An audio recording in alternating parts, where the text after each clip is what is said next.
Assalamualaikum warahmatullahi wabarakatuh. Jumpa kembali teman-teman para pejuang ASN. Hari ini kita masuk sesi pelatihan soal ya. Sesi latihan soal atau nanti simulasi soal ya. Untuk P3K kompetensi teknis operator layanan operasional bagian ke-12 ya teman-teman. Kita sudah masuk ke part 12 atau bagian 12. Nah, dalam bagian 12 ini nanti akan ada total 76 soal ya. Ini terbagi menjadi dua, yang 56 soal itu adalah teknis operator layanan operasional, kemudian yang 20-nya, ya yang 20 soalnya ini merupakan TIU ya, atau tes intelijensi umum. Ya, ada antonim, sinonim, hitung-hitungan, dan lain sebagainya. Soal-soal sudah disesuaikan dengan materi pokok ya, atau kisi-kisi dari Menpan RB dan disesuaikan dari FR ya. FR ini merupakan soal-soal yang keluar kemarin saat ujian ya. Nah, ini informasi didapat dari teman-teman yang sudah ikut ujian. Jadi kompetensi teknis untuk menilai penguasaan, pengetahuan, dan kemampuan teknis jabatan dilamar sesuai dengan standar jabatan. Ini materi pokok ya atau kisi-kisi dari Menpan RB kaitannya dengan kompetensi teknis operator layanan operasional. Itu ada 8 teman-teman. Yang pertama menerima memeriksa sarana dan prasarana, kedua mencatat dokumen sarana dan prasarana, ketiga pendistribusikan ya sarana prasarana ke unit terkait, keempat menginventarisasi sarana dan prasarana, kelima mengatur penggunaan sarana dan prasarana, keenam mengecek kondisi sarana prasarana, ketujuh melihara sarana prasarana, 8 memberikan layanan permintaan peminjaman sarana dan prasarana ya. Jadi ada 8 materi pokok atau sesuai dengan kisi-kisi dari Menpan RB ya. Kemudian selanjutnya selain 8 itu ada materi tambahan teman-teman. Nah, materi tambahan yaitu materi TIU ya atau tes intelijensia umum. Nah, TIU ini nanti akan diujikan di kompetensi teknis ya. Di semua formasi P3K apapun itu TIU-nya ada. Nah, isinya sinonim, antonim ya, nanti kesimpulan, terus kemudian hitung-hitungan matematika sederhana, kemudian menghitung jarak, menghitung persentase, menghitung berat, menghitung keuntungan, kerugian, deret angka, deret huruf, dan lain sebagainya. Nah, pada intinya ada TIU-nya, teman-teman. Ada tes intelijensi umumnya, makanya teman-teman pelajari juga TIU ya. Oke, kita langsung saja masuk ke simulasi soal yang pertama. Proses pemeriksaan barang yang paling tepat untuk peralatan elektronik seperti komputer melibatkan tahap berikut kecuali A. Pengujian fungsi perangkat, B. Pemeriksaan spesifikasi teknis, C. Penghitungan kuantitas barang, D. Memastikan kompatibilitas dengan sistem yang ada, atau E. Pengisian ulang dokumen manual perangkat. Yang benar adalah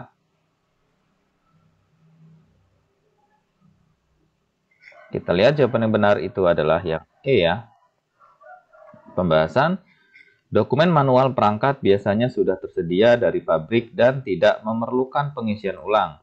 Proses pemeriksaan fokus pada memastikan perangkat bekerja sesuai spesifikasi. Jadi yang benar adalah yang E, pengisian ulang dokumen manual perangkat.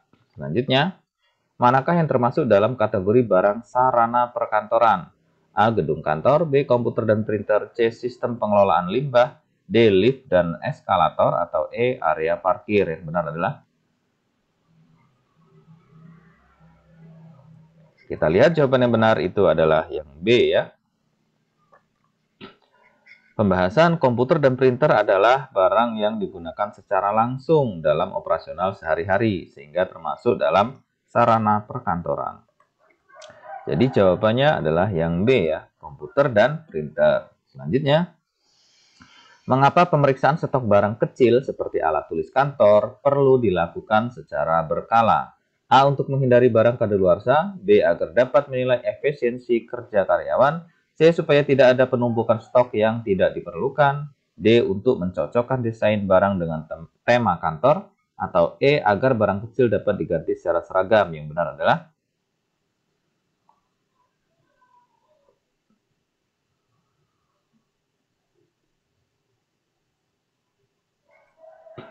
kita lihat jawaban yang benar adalah yang C ya. Pembahasan pemeriksaan berkala alat tulis mencegah pemborosan anggaran akibat penumpukan barang yang tidak diperlukan dan memastikan stok cukup untuk kebutuhan ya. Jadi jawabannya yang C. Jadi pemeriksaan stok barang kecil itu agar tidak ada penumpukan stok yang tidak diperlukan. Selanjutnya, apa langkah pertama dalam pemeriksaan barang sarana perkantoran yang baru diterima? A. Membandingkan dengan spesifikasi dalam kontrak pembelian. B. Menguji fungsionalitas barang. C. Mendokumentasi barang ke dalam inventaris. D. Melakukan negosiasi ulang dengan supplier. E. Memberikan pelatihan penggunaan kepada karyawan. Yang benar adalah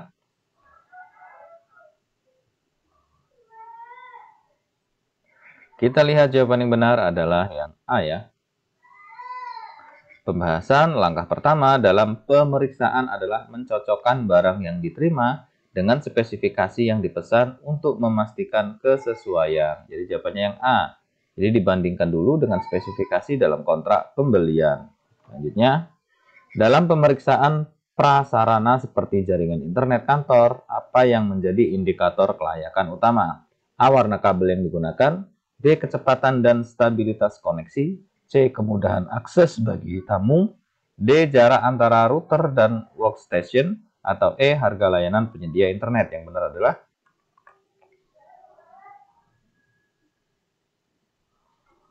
jawaban yang benar adalah yang B ya. Pembahasan kecepatan dan stabilitas koneksi merupakan indikator utama dalam menentukan apakah jaringan internet dapat menunjang operasional kantor secara optimal ya. Jadi jawabannya yang B, kecepatan dan stabilitas koneksi. Selanjutnya, jika ditemukan barang yang tidak sesuai dalam pemeriksaan, apa langkah yang harus dilakukan? A. Langsung mengganti barang sendiri. B. Memberikan laporan kerusakan kepada departemen lain. C. Menghubungi pemasok untuk klaim atau penggantian. D. Menyimpan barang tersebut untuk digunakan dalam situasi darurat. Atau E. Membiarkan barang tetap diterima dengan catatan. Yang benar adalah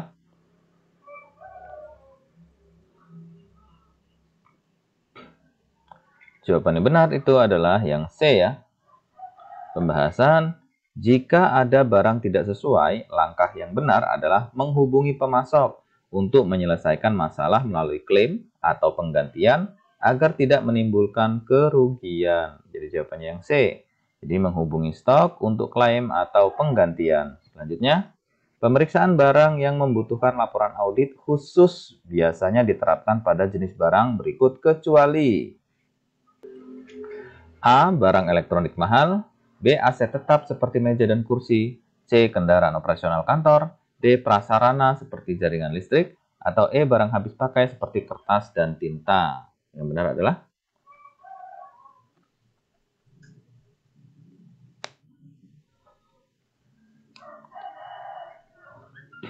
jawaban yang benar itu adalah yang E. Pembahasan, barang habis pakai tidak memerlukan laporan audit khusus karena nilai ekonomisnya yang kecil dibandingkan aset tetap seperti barang elektronik. Jadi yang benar adalah yang E ya, barang habis pakai seperti kertas dan tinta. Itu tidak perlu membutuhkan laporan audit khusus. Selanjutnya, manakah yang merupakan ciri utama prasarana perkantoran? A. Dapat dipindahkan dengan mudah. B. Digunakan untuk kegiatan administratif langsung. C. Bersifat permanen dan mendukung aktivitas utama kantor. D. Berfungsi sebagai alat pelengkap saja. Atau E. Memiliki masa pakai pendek. Yang benar adalah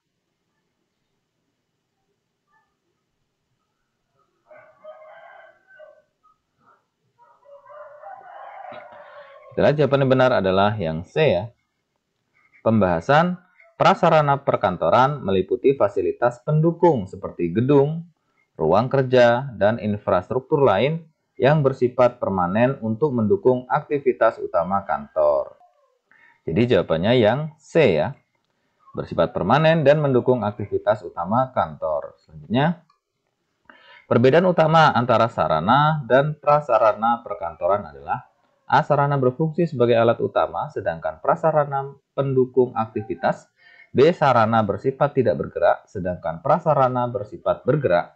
C. Sarana lebih mahal dibandingkan prasarana. D. Prasarana lebih mudah rusak dibandingkan sarana. Atau E. Sarana lebih banyak digunakan oleh staf lapangan. Yang benar adalah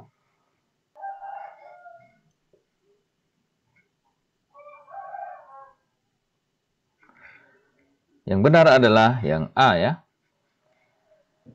Pembahasan sarana adalah alat langsung yang digunakan dalam pekerjaan, sedangkan prasarana adalah fasilitas pendukung untuk menunjang kelancaran aktivitas kantor. Selanjutnya, apa saja faktor utama yang mempengaruhi kebutuhan prasarana kantor? A. Desain interior dan tren modern. B. Jumlah karyawan dan jenis aktivitas kantor. C. Lokasi geografis perusahaan. D. Preferensi pimpinan perusahaan. Atau E. Warna tembok dan furniture. Yang benar adalah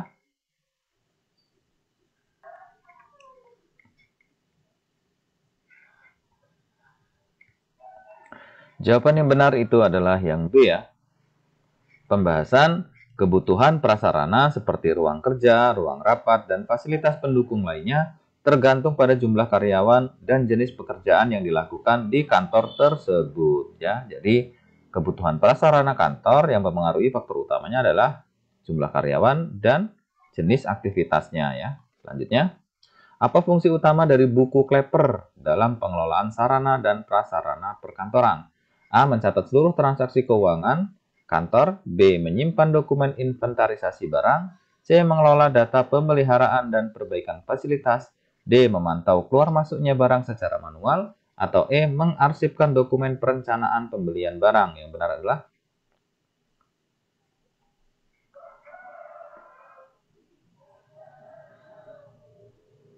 ya, yang benar itu adalah yang D ya teman-teman. Buku kleper berfungsi mencatat alur keluar masuk barang sehingga menjadi dokumen penting dalam pengelolaan inventarisasi sarana dan prasarana kantor ya. Jadi buku kleper itu untuk memantau keluar masuknya barang ya secara manual. Apa perbedaan utama buku kleper dan buku kendali? A. Buku kleper mencatat inventaris barang, sementara buku kendali memantau anggaran. B. Buku kleper digunakan untuk dokumen keluar masuk barang, sedangkan buku kendali mencatat distribusi dan pemakaian barang. C. Buku kendali hanya mencatat barang elektronik, sementara buku kleper mencatat seluruh barang. D. Buku kleper hanya digunakan untuk barang habis pakai, sementara buku kendali mencakup barang tetap. Atau E. Buku kendali digunakan untuk aset besar, sementara buku kleper hanya untuk dokumen keuangan. Yang benar adalah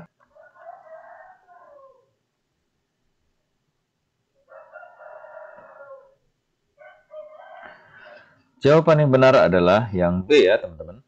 Pembahasan buku kleper mencatat alur barang keluar masuk, sedangkan buku kendali memberikan informasi mengenai distribusi, penggunaan, dan kondisi barang secara terperinci. Ya, jadi perbedaan kleper dengan buku kendali adalah ini ya. Jadi kalau buku kleper itu digunakan dokumen untuk dokumen keluar masuk barang ya secara manual, sedangkan buku kendali mencatat distribusi dan pemakaian barang. Selanjutnya, manakah informasi berikut yang biasanya terdapat dalam buku kleper? A. Tanggal pembelian dan harga barang. B. Kondisi barang saat diterima. C. Nama pengguna dan lokasi penempatan barang. D. Tanggal keluar dan masuk barang. Atau E. Nomor faktur dan nama vendor. Yang benar adalah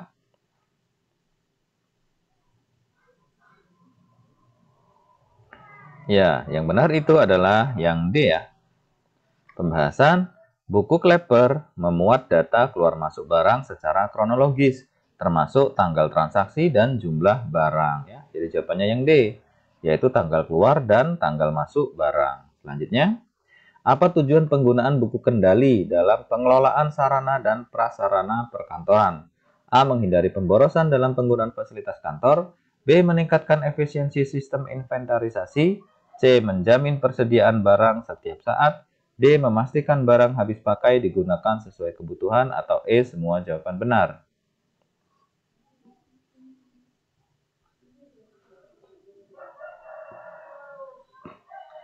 Jawaban yang benar adalah yang E ya.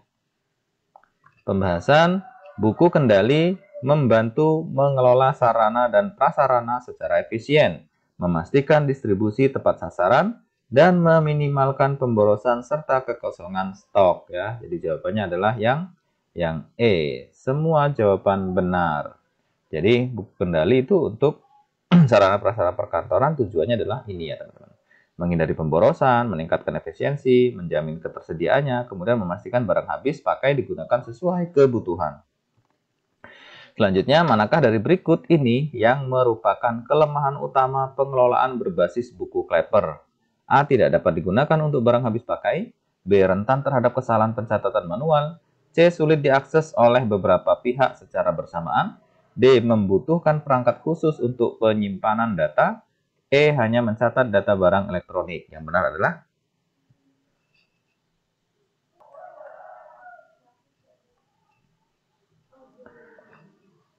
benar adalah yang B ya.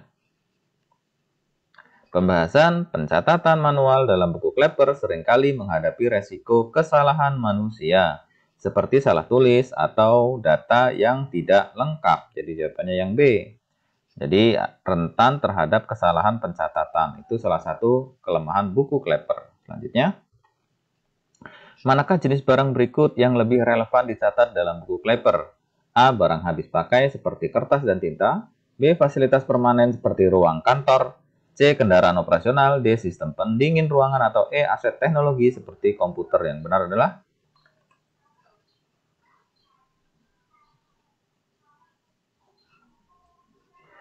benar adalah yang A ya. Pembahasan barang habis pakai sering keluar masuk stok sehingga perlu dicatat di buku Klepper untuk memantau penggunaannya. Jadi jawabannya yang A ya. Barang habis pakai seperti kertas dan tinta. Selanjutnya, apa langkah pertama dalam mengelola buku kendali sarana perkantoran? A. Menyusun daftar barang berdasarkan kategori. B. Membuat anggaran pemeliharaan barang. C. Menentukan jadwal penggunaan barang. D. Mengarsipkan dokumen pembelian barang. Atau E. Mengidentifikasi vendor untuk barang baru. Yang benar adalah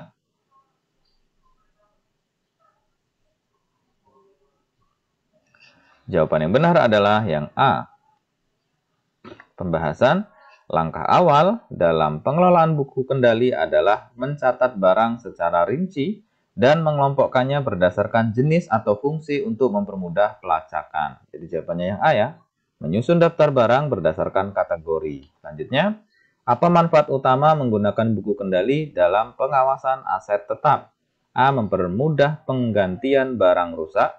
B. Menghindari penggunaan barang yang tidak sesuai spesifikasi. C. Memastikan barang selalu dalam kondisi baru. D. Mempercepat proses audit internal. Atau E. Meminimalkan resiko kehilangan barang. Yang benar adalah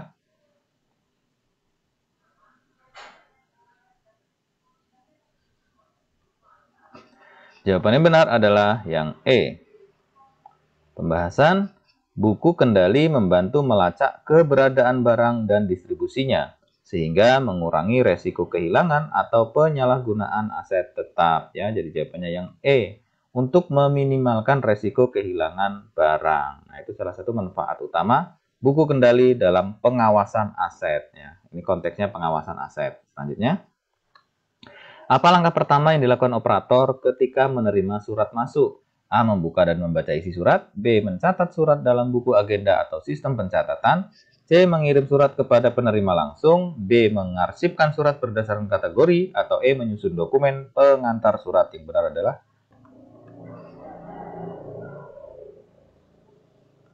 Yang benar adalah yang B. Pembahasan langkah pertama adalah mencatat surat masuk ke dalam buku agenda atau sistem pencatatan untuk mendokumentasikan keberadaannya sebelum didistribusikan. Ya, jadi jawabannya yang B. Mencatat surat dalam buku agenda atau sistem pencatatan. Selanjutnya, apa tujuan utama dari penggunaan buku agenda surat masuk dan keluar? A. Mempermudah akses fisik terhadap dokumen. B. Memastikan setiap surat yang diterima dan dikirim tercatat dengan jelas. C. Mengurangi jumlah surat yang harus disimpan. D. Memastikan dokumen memenuhi standar legal. E. Mengelola arsip elektronik dengan efisien. Yang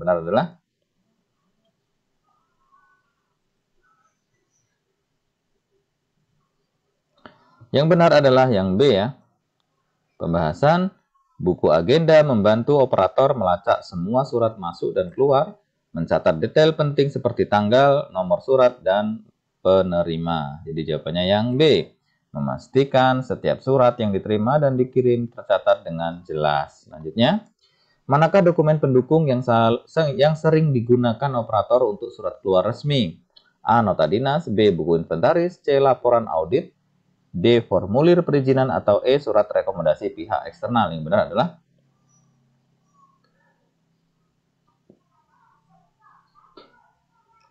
Yang benar adalah yang A ya. Pembahasan nota dinas adalah dokumen pendukung yang sering digunakan untuk memberikan instruksi atau konfirmasi resmi terkait pengiriman surat keluar. Jadi jawabannya yang A, nota dinas. Selanjutnya, bagaimana operator memastikan keamanan dokumen surat rahasia? A. Menyimpan dokumen rahasia dalam arsip umum. B. Menggunakan amplop berwarna khusus. C. Memberikan kode khusus pada surat dan menyimpan dokumen di tempat terkunci. D. Meminta tanda tangan setiap kali dokumen diperiksa. Atau E. Membatasi jumlah surat yang diterbitkan setiap hari. Yang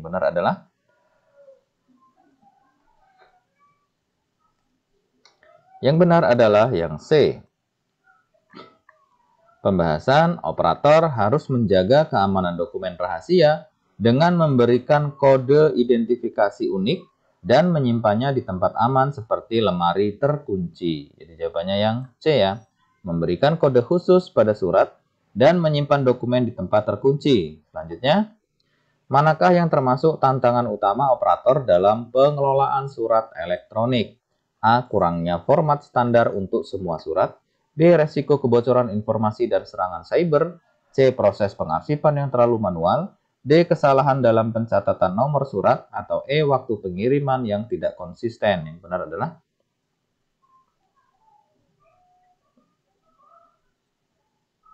Yang benar adalah yang B. Pembahasan dalam pengelolaan surat elektronik, operator harus memastikan keamanan data untuk menghindari kebocoran informasi atau serangan cyber yang dapat merugikan perusahaan. Jadi jawabannya yang B ya. Risiko kebocoran informasi dan serangan cyber. Selanjutnya, apa yang sebaiknya dilakukan operator jika terjadi kesalahan pada surat resmi yang sudah terkirim? A. Menghapus surat dari arsip. B. Segera mengirim surat pembatalan atau klarifikasi. C. Menyalahkan kurir atas kesalahan tersebut. D. Menunggu instruksi dari pihak penerima. Atau E. Membuat surat baru tanpa pemberitahu penerima.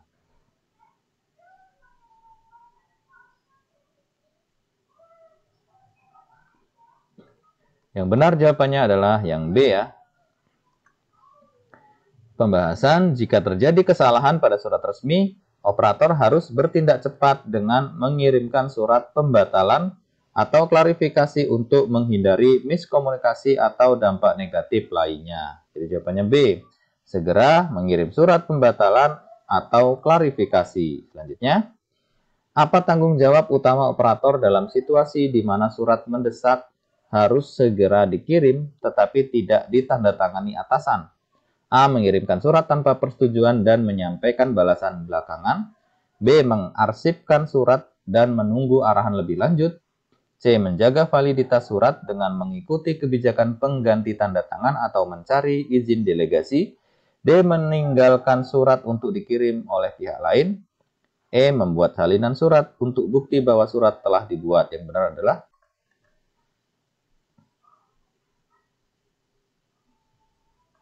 Yang benar adalah yang C ya.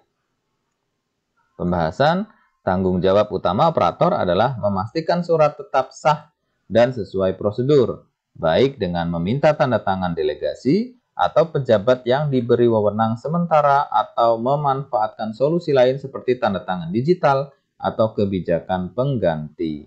Jadi jawabannya yang C, tetap menjaga validitas surat dengan mengikuti kebijakan pengganti tanda tangan atau mencari izin delegasi. Selanjutnya, apa risiko utama mengirim surat resmi tanpa tanda tangan atasan? A. Surat dianggap tidak sah oleh penerima. B. Surat dapat diterima tetapi memerlukan konfirmasi tambahan. C. Tanda tangan dapat ditambah kemudian oleh operator. D. Surat akan mempengaruhi hubungan baik dengan penerima. Atau E. Surat dapat dianggap sebagai dokumen internal. Yang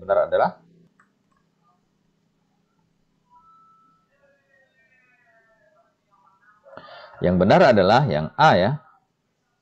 Pembahasan surat resmi tanpa tanda tangan akan dianggap tidak memiliki validitas hukum atau keabsahan sehingga dapat diabaikan atau ditolak oleh pihak penerima. Jadi jawabannya yang A.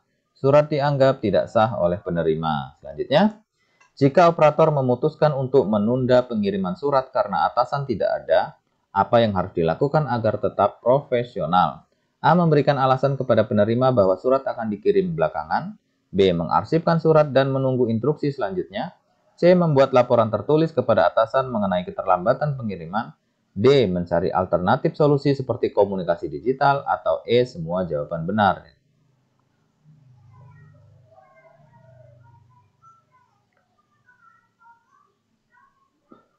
Jawaban yang benar adalah yang E ya.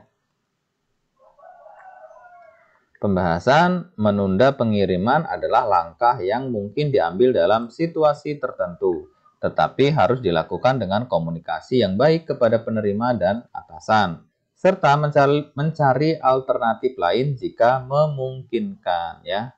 Jadi kalau misalnya operator sudah memutuskan nih untuk menunda pengiriman surat karena atasan tidak ada, nah yang harus dilakukan agar tetap profesional itu apa? Kita bisa memberikan alasan ya, atau mengkonfirmasi penerima bahwa surat akan dikirimnya nanti. Kemudian bisa saja sementara diarsipkan sambil menunggu instruksi. Sementara juga bisa melakukan membuat sebuah laporan tertulis ya mengenai keterlambatan. Juga bisa mencari alternatif solusi ya, misalnya seperti mengkonfirmasi melalui WA ya, melalui medsos ya dan lainnya gitu ya. Jadi semua jawaban benar. Selanjutnya, apa langkah pertama yang harus dilakukan operator dalam mempersiapkan ruang rapat? A. Memastikan daftar hadir peserta rapat tersedia. B. Memeriksa ketersediaan ATK. C. Membersihkan ruangan dan menata kursi. D. Menyesuaikan suhu ruangan dengan standar kenyamanan. Atau E. Menyiapkan dokumen agenda rapat. Yang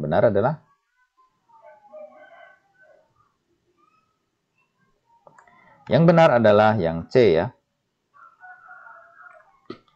Langkah pertama adalah memastikan ruangan rapat dalam kondisi bersih dan tertata rapi. Kebersihan dan tata letak kursi yang sesuai akan menciptakan suasana yang nyaman bagi peserta. Jadi yang pertama itu kita lakukan pembersihan ruangan ya, menyesuaikan ruangan dengan rapat yang akan dilaksanakan ya, menata kursi sesuai dengan jumlah peserta dan lain sebagainya.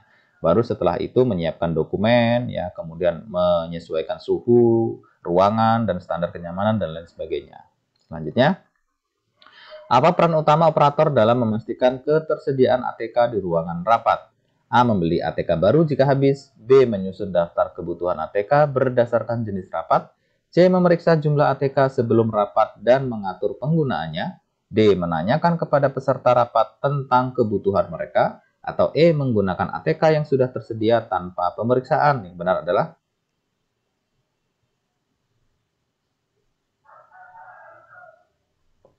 Yang benar adalah yang C. Pembahasan operator bertanggung jawab untuk memastikan ATK seperti pulpen, buku, catatan, dan spidol tersedia sesuai kebutuhan sebelum rapat dimulai. Jadi jawabannya yang C ya. Memeriksa jumlah ATK sebelum rapat dan mengatur penggunaannya. Selanjutnya, bagaimana operator dapat memastikan suhu ruangan sesuai standar kenyamanan selama rapat? A. Mengatur suhu AC pada tingkat maksimum. B. Menggunakan kipas angin tambahan di sudut ruangan. C. Menempatkan termometer di tengah ruangan. D. Membiarkan peserta rapat menyesuaikan suhu sesuai keinginan. E. Menyetel suhu AC pada kisaran 22 sampai 25 derajat Celcius dan memeriksa sirkulasi udara. Yang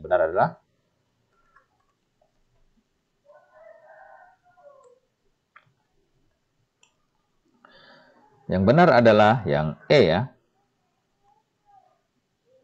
Pembahasan suhu ideal untuk ruangan rapat adalah 22 sampai 25 derajat Celcius agar peserta merasa nyaman. Operator juga harus memeriksa sirkulasi udara untuk menghindari udara pengap. Jadi jawabannya adalah yang E.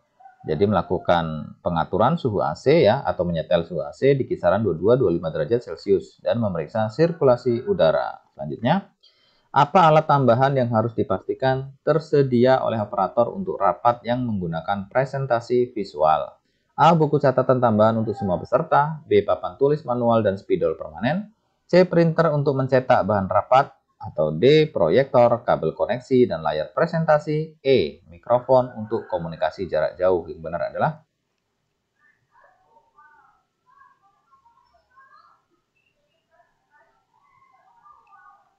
Yang benar adalah yang D ya. Pembahasan untuk rapat dengan presentasi visual, operator harus memastikan proyektor, kabel koneksi yang sesuai, dan layar tersedia serta berfungsi dengan baik ya. Jadi jawabannya yang D. Proyektor, kabel koneksi, dan layar presentasi. Itu peralatan tambahan yang harus dipastikan tersedia oleh operator. Selanjutnya, apa tanggung jawab operator jika ada alat ruang rapat yang rusak sebelum digunakan? A. Melaporkan masalah setelah rapat selesai. B. Mengabaikan kerusakan jika tidak terlalu parah. C. Mengganti atau memperbaiki alat sebelum rapat dimulai. D. Membuat catatan untuk diperbaiki di lain waktu. Atau E. Memindahkan rapat ke lokasi lain tanpa pemberitahuan.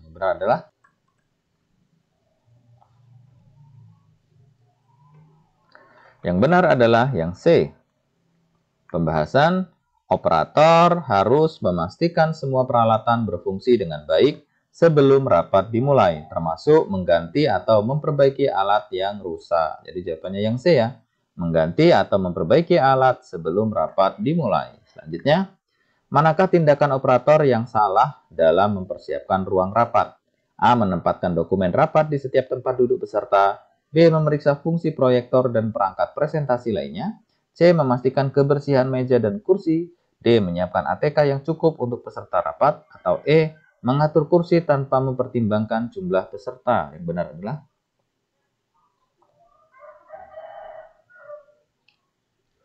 jawaban yang benar itu adalah yang E.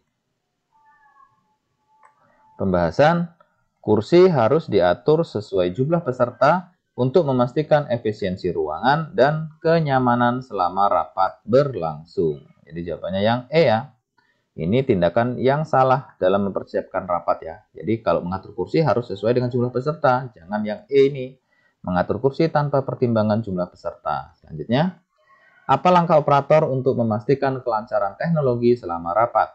A. Menggunakan perangkat cadangan yang sudah usang. B. Menghubungi tim teknis jika terjadi kendala sebelum rapat dimulai.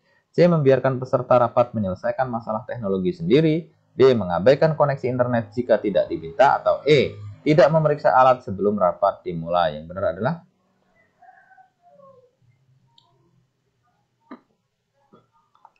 Yang benar adalah yang B ya. Pembahasan, operator bertugas memastikan teknologi berjalan lancar. Jika ada masalah teknis, operator harus segera menghubungi tim teknis sebelum rapat dimulai. Jadi jawabannya yang B. Jadi menghubungi tim teknis jika terjadi kendala sebelum rapat dimulai. Selanjutnya, bagaimana operator dapat memastikan kenyamanan peserta selama rapat berlangsung? A. Dengan memantau suhu ruangan, kebersihan, ketersediaan ATK secara berkala. B. Hanya dengan menyediakan makanan ringan. C. Mengandalkan peserta untuk menyesuaikan kebutuhan mereka sendiri. D. Mengatur lampu ruangan pada intensitas rendah. Atau E. Tidak mengganggu jalannya rapat dengan inspeksi mendadak.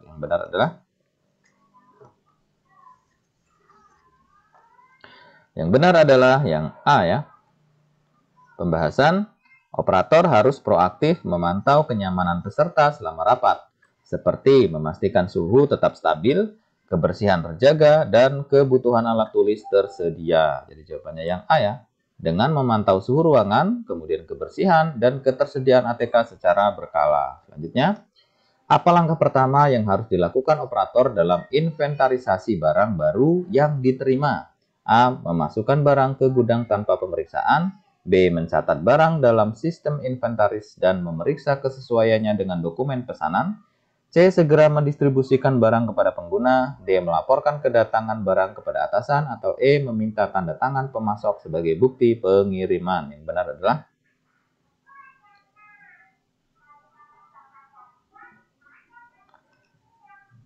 benar adalah yang B. Pembahasan, langkah pertama adalah memeriksa barang yang diterima untuk memastikan jumlah dan spesifikasinya sesuai dengan pesanan sebelum mencatatnya di dalam sistem inventaris. Jadi jawabannya yang B ya. Mencatat barang dalam sistem inventaris dan memeriksa kesesuaiannya dengan dokumen pesanan ya. Jadi diperiksa dulu kesesuaiannya dengan dokumen pesanan, kemudian mencatatnya dalam sistem inventaris. Selanjutnya, bagaimana operator menangani barang yang ditemukan dalam kondisi rusak saat diterima? A. Segera membuang barang yang rusak untuk menghindari kerusakan tambahan. B. Melaporkan kondisi barang kepada pemasok untuk klaim atau penggantian. C. Mengabaikan kerusakan jika tidak signifikan. D. Mendistribusikan barang rusak ke departemen terkait. Atau E. Memperbaiki barang sendiri tanpa persetujuan atasan. Yang benar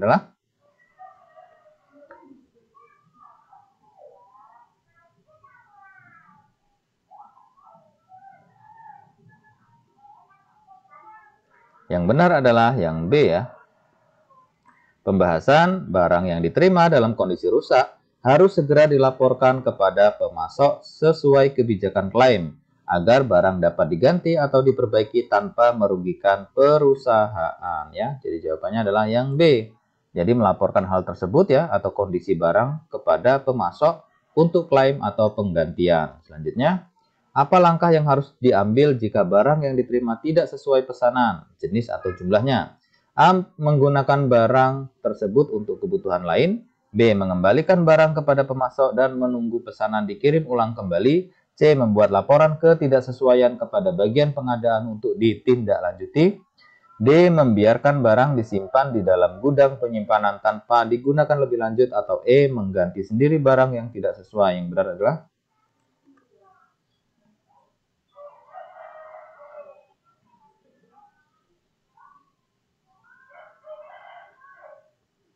Yang benar adalah yang C. Pembahasan operator harus membuat laporan resmi tentang ketidaksesuaian kepada bagian pengadaan yang bertugas untuk menghubungi pemasok dan menyelesaikan masalah tersebut. Jadi jawabannya yang C. Membuat laporan ketidaksesuaian kepada bagian pengadaan untuk ditindaklanjuti. Selanjutnya, apa langkah penting yang dilakukan operator jika barang hilang dari inventaris? A. Membeli barang baru tanpa menyelidiki penyebab kehilangan. B. Menyalahkan bagian lain atas kehilangan tersebut. C. Mengganti barang hilang menggunakan anggaran pribadi. D. Mengabaikan kehilangan jika jumlahnya kecil. Atau E. Membuat laporan kehilangan dan memulai investigasi internal. Yang benar adalah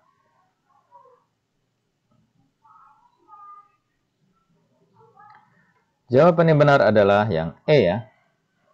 Pembahasan, operator harus melaporkan kehilangan barang secara resmi untuk memulai investigasi, menentukan penyebabnya, dan mengambil langkah pencegahan agar tidak terulang. Jadi jawabannya yang E, membuat laporan kehilangan dan memulai investigasi internal. Selanjutnya, apa fungsi utama sistem inventarisasi dalam pengelolaan barang di kantor? A. Mempercepat penghapusan barang yang tidak lagi dibutuhkan. B. Memastikan distribusi barang ke pengguna dengan efisien. C. Mempermudah pencatatan barang masuk, keluar, dan kondisinya. D. Mengurangi biaya pembelian barang. Atau E. Menyimpan dokumen terkait keuangan perusahaan. Yang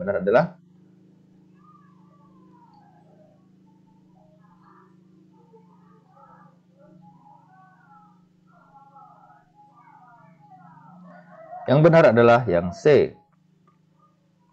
Pembahasan, sistem inventarisasi digunakan untuk mencatat alur barang masuk, keluar, dan kondisinya secara terorganisir, sehingga mempermudah pengelolaan aset kantor. Jadi jawabannya yang C, mempermudah pencatatan barang masuk, keluar, dan kondisinya. Selanjutnya, bagaimana operator memastikan barang yang rusak tetap tercatat dengan benar dalam sistem inventaris? A. Menghapus barang rusak dari inventaris. B. Membuat catatan khusus tentang kondisi barang dan tindak lanjut yang diambil. C. Menukar barang rusak dengan barang serupa tanpa pencatatan. D. Menggunakan barang rusak untuk kebutuhan internal atau untuk divisi lain. Atau E. Memindahkan barang rusak ke gudang tanpa dokumentasi.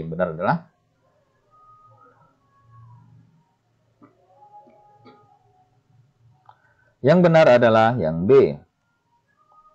Pembahasan, barang rusak harus tetap tercatat dalam inventaris dengan informasi tentang kerusakannya, sehingga dapat dikelola lebih lanjut untuk perbaikan atau penghapusan. Jadi jawabannya yang B ya. Jadi membuat catatan khusus tentang kondisi barang dan tindak lanjut yang diambil. Selanjutnya, bagaimana operator menangani barang yang usianya sudah habis atau tidak layak pakai lagi? A. Menghapus barang dari inventaris tanpa dokumentasi untuk efisiensi tempat. B. Menyimpan barang di gudang hingga diperlukan kembali. C. Menjual barang tanpa persetujuan atasan. D. Mengusulkan penghapusan melalui prosedur resmi perusahaan, atau E. Menggunakan barang hingga benar-benar tidak bisa berfungsi dengan baik. Yang benar adalah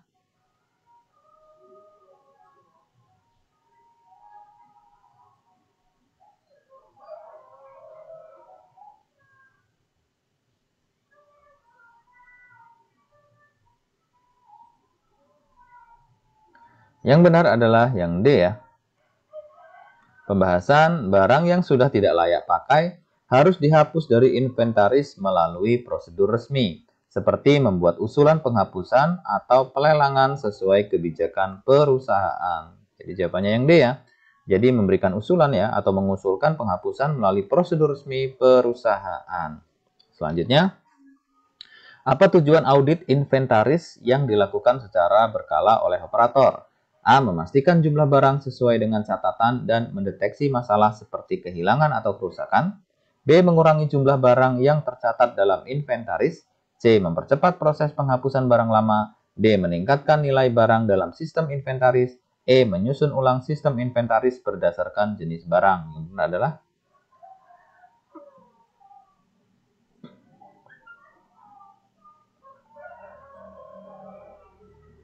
Yang benar adalah yang A. Pembahasan audit inventaris bertujuan untuk memverifikasi kebenaran data dalam sistem dengan kondisi nyata, serta mengidentifikasi barang hilang, rusak, atau tidak sesuai. Jadi jawabannya yang A. Memastikan jumlah barang sesuai dengan catatan dan mendeteksi masalah seperti kehilangan atau kerusakan. Selanjutnya, apa fungsi utama arsip dinamis dalam satu organisasi? A. Menyimpan dokumen untuk referensi jangka panjang. B. Mendukung operasional sehari-hari organisasi. C. Meningkatkan nilai historis organisasi. D. Melindungi dokumen dari kerusakan fisik. Atau E. Menyimpan dokumen yang tidak lagi digunakan.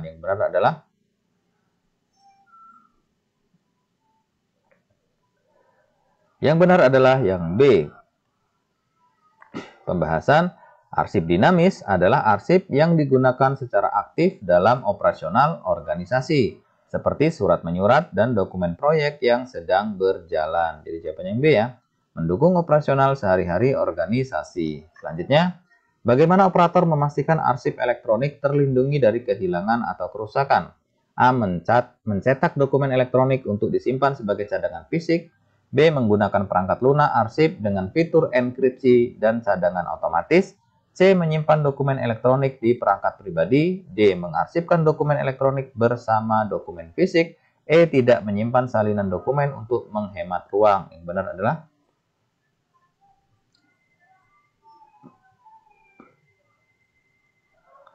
Yang benar adalah yang B ya.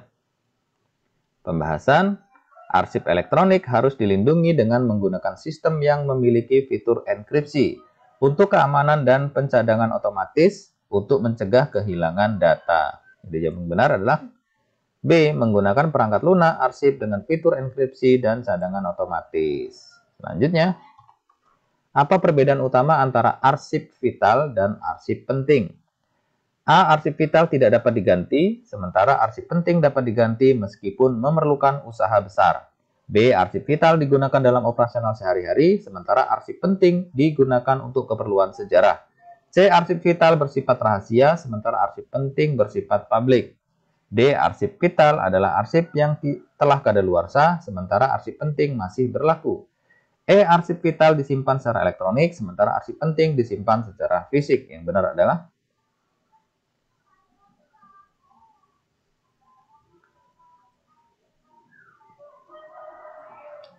Yang benar adalah yang A ya. Pembahasan arsip vital adalah dokumen yang sangat penting untuk kelangsungan organisasi, seperti akta pendirian yang tidak dapat digantikan jika hilang. Arsip penting seperti kontrak dapat diganti meskipun dengan usaha yang besar. Jadi jawabannya yang A. Arsip vital tidak dapat diganti, sementara arsip penting ya, itu dapat diganti meskipun memerlukan usaha besar. Nah, itu perbedaan antara vital dan penting. Kalau vital tidak dapat diganti, tapi kalau penting itu masih dapat diganti walaupun prosesnya mungkin agak ribet ya, perlu usaha yang besar. Selanjutnya, apa yang dimaksud dengan arsip statis? A. Arsip yang sudah tidak digunakan dan dapat dimusnahkan.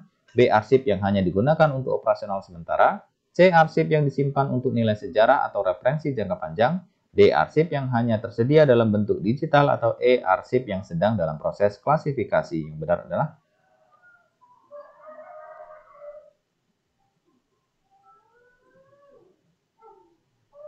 Yang benar adalah yang C ya. Pembahasan arsip statis adalah dokumen yang sudah tidak aktif, tetapi memiliki nilai hukum, sejarah, atau administrasi sehingga disimpan untuk jangka panjang. Jawabannya yang C, yaitu arsip yang disimpan untuk nilai sejarah atau referensi jangka panjang. Selanjutnya, manakah langkah yang salah dalam proses pemusnahan arsip? A. Membuat daftar arsip yang akan dimusnahkan. B. Memusnahkan arsip yang memiliki nilai hukum tanpa persetujuan. C. Melakukan pemusnahan sesuai prosedur hukum yang berlaku. D. Menyimpan arsip cadangan sebelum dimusnahkan. E. Melaporkan arsip yang telah dimusnahkan kepada pihak terkait. Yang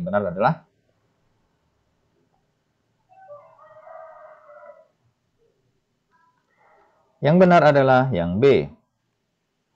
Pembahasan arsip yang memiliki nilai hukum tidak boleh dimusnahkan tanpa persetujuan karena dapat melanggar peraturan dan merugikan organisasi secara hukum. Jadi jawabannya B, memusnahkan arsip yang memiliki nilai hukum tanpa persetujuan. Selanjutnya, apa yang harus dilakukan operator jika menemukan dokumen arsip vital dalam kondisi rusak? A. Membuat salinan dokumen tersebut untuk mencegah kehilangan data. B. Memindahkan dokumen ke gudang arsip cadangan. C. Segera melaporkan kerusakan kepada atasan untuk tindakan perbaikan atau restorasi. D. Membiarkan dokumen tetap dalam kondisi rusak. Atau E. Menandai dokumen sebagai arsip tidak layak pakai. Yang jelas adalah yang benar.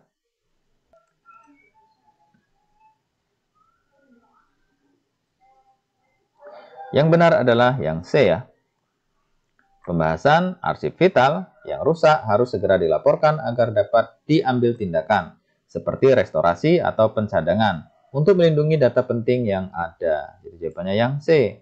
Segera melaporkan kerusakan kepada atasan untuk tindakan perbaikan atau restorasi. Selanjutnya, apa yang menjadi prioritas utama dalam pengelolaan arsip rahasia? A. Memastikan arsip rahasia mudah diakses oleh semua karyawan. B. Membiarkan arsip rahasia tidak terkunci untuk mempermudah penggunaan. C. Menggabungkan arsip rahasia dengan arsip umum. D. Mendistribusikan salinan arsip rahasia ke semua departemen. Atau E. Menyimpan arsip rahasia di tempat dengan akses terbatas. Yang benar adalah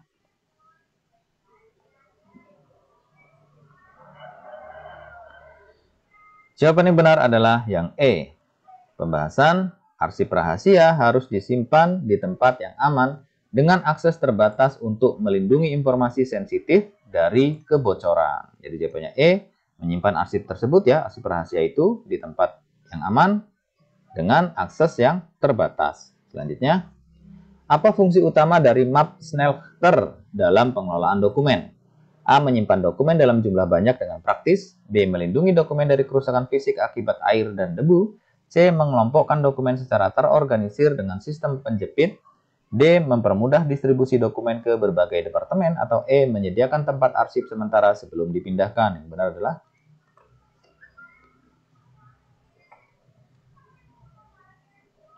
Yang benar adalah yang C ya. Pembahasan map smelter dirancang untuk menjepit dokumen dengan rapi sehingga dokumen yang sejenis atau terkait dapat dikelompokkan dengan mudah dan aman. Jadi jawabannya yang C. Mengelompokkan dokumen secara terorganisir dengan sistem penjepit.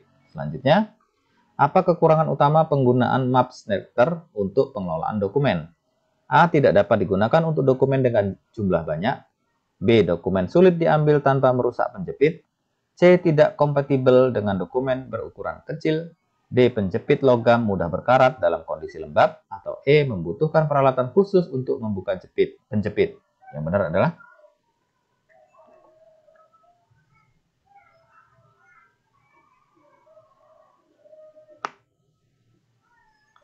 Yang benar adalah yang D ya. Pembahasan salah satu kekurangan utama map smelter adalah penjepit logam yang rentan terhadap korosi jika disimpan di tempat yang lembab yang dapat merusak dokumen ya. Ini yang sering terjadi teman-teman ya. Jadi penjepit logam dalam map smelter itu mudah berkarat dalam kondisi, apalagi kondisi lembab, cepat sekali dia berkarat sehingga merusak dokumen. Selanjutnya, bagaimana cara operator menggunakan map smelter untuk meningkatkan efisiensi dalam pengarsipan dokumen? A. Menyusun dokumen berdasarkan tanggal dan mengatur kode warna pada map. B. Menggunakan map smelter untuk menyimpan semua jenis dokumen. C. Menghapus dokumen lama dari map untuk menambah dokumen baru. D. Menyimpan dokumen dalam map smelter tanpa mencatat isinya. Atau E. Menggunakan map smelter hanya untuk dokumen sementara.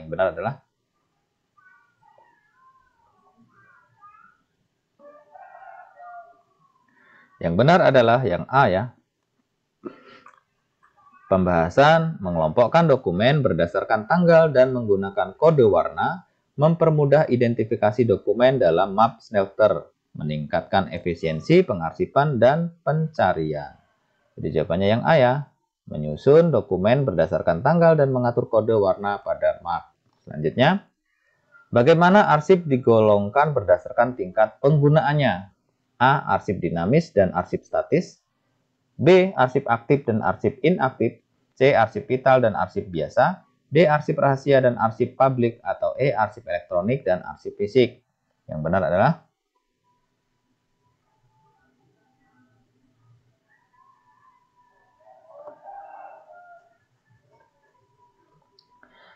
adalah yang B ya, penggunaannya ini ya. Nah, arsip digolongkan berdasarkan tingkat penggunaannya. Itu adalah aktif dan inaktif. Pembahasan berdasarkan tingkat penggunaannya, arsip itu dibagi menjadi dua. Yang pertama arsip aktif ya, yaitu arsip yang sering digunakan dalam kegiatan operasional sehari-hari. Kemudian arsip inaktif, yaitu arsip yang jarang digunakan tetapi masih memiliki nilai referensi atau administratif ya. Jadi berdasarkan tingkat penggunaannya itu ada dua, yaitu aktif dan inaktif. Selanjutnya, bagaimana pengelolaan arsip berdasarkan tingkat kepentingannya? Kalau tadi penggunaannya, ini kepentingannya. A. Arsip aktif, inaktif, dan vital. B. Arsip rahasia, publik, dan pribadi. C. Arsip fisik, digital, dan elektronik. D. Arsip vital, penting, berguna, dan biasa. Atau E. Arsip jangka pendek, menengah, dan panjang. Yang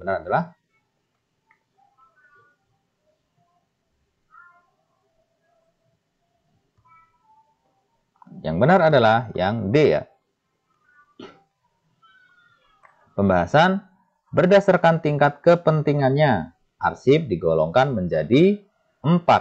Yang pertama arsip vital, yaitu arsip yang sangat penting untuk kelangsungan organisasi dan tidak dapat digantikan jika hilang.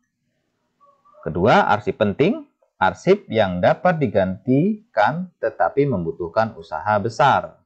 Yang ketiga, arsip berguna, yaitu arsip yang memiliki nilai administratif atau referensi. Yang terakhir adalah arsip biasa, arsip dengan nilai minimal. Ya, jadi berdasarkan tingkat kepentingannya, penggolongan arsip itu ada 4 teman-teman. Jadi vital, penting, berguna, dan biasa. Selanjutnya, apa penggolongan arsip berdasarkan bentuknya? Nah ini kalau ini bentuknya, ya berdasarkan bentuknya teman-teman. A. Arsip aktif dan inaktif. B. Arsip digital dan arsip analog. C. Arsip vital dan arsip statis. D. Arsip rahasia dan arsip publik. Atau E. Arsip fisik dan arsip elektronik. Yang benar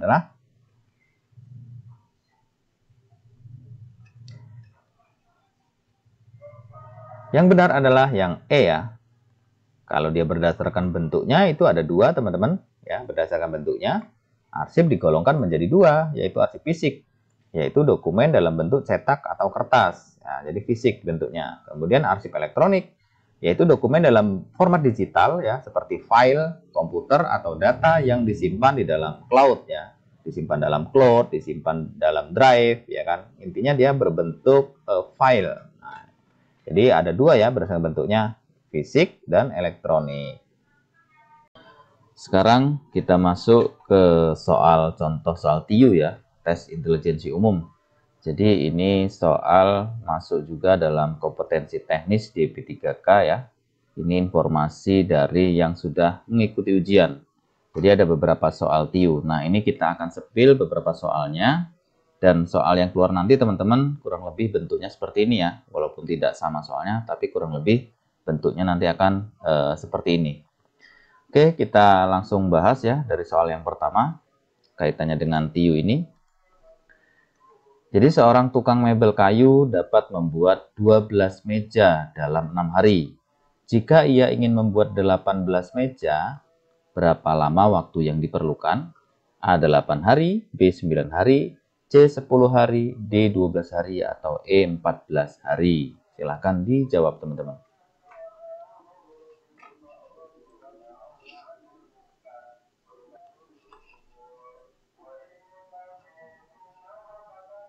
Gampang ya Mas Yan ya.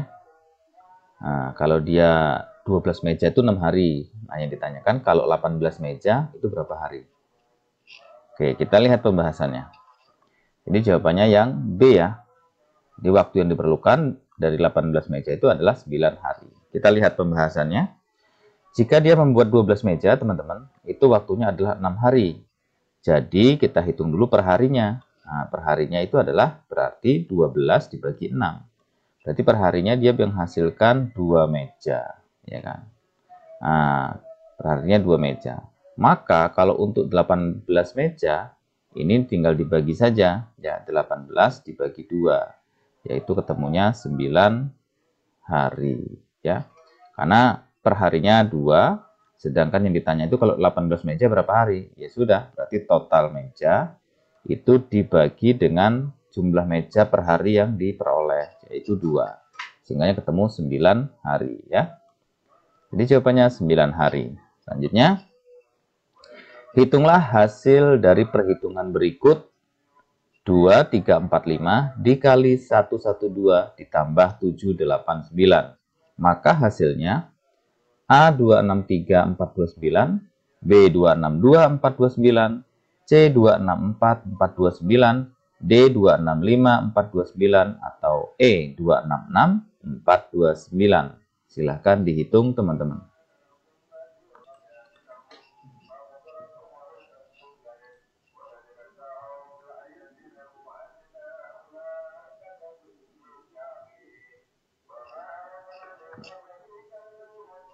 Oke.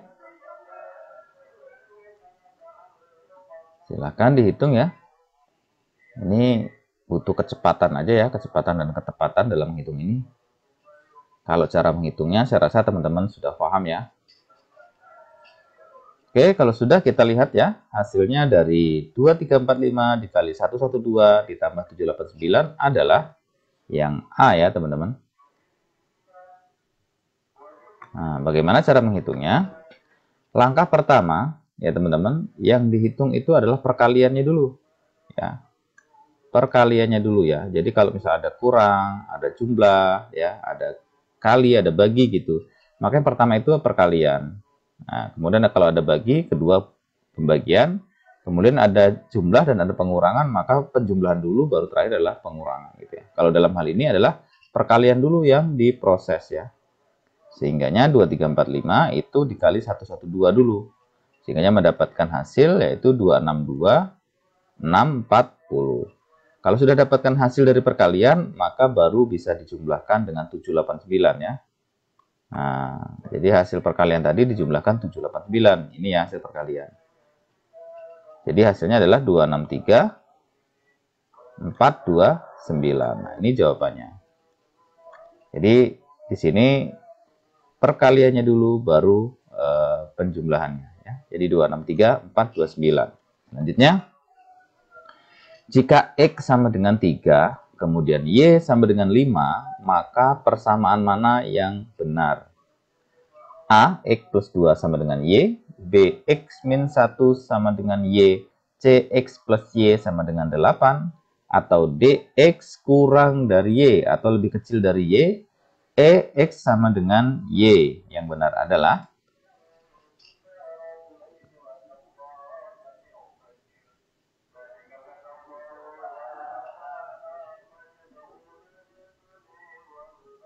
sudah ketemu teman-teman?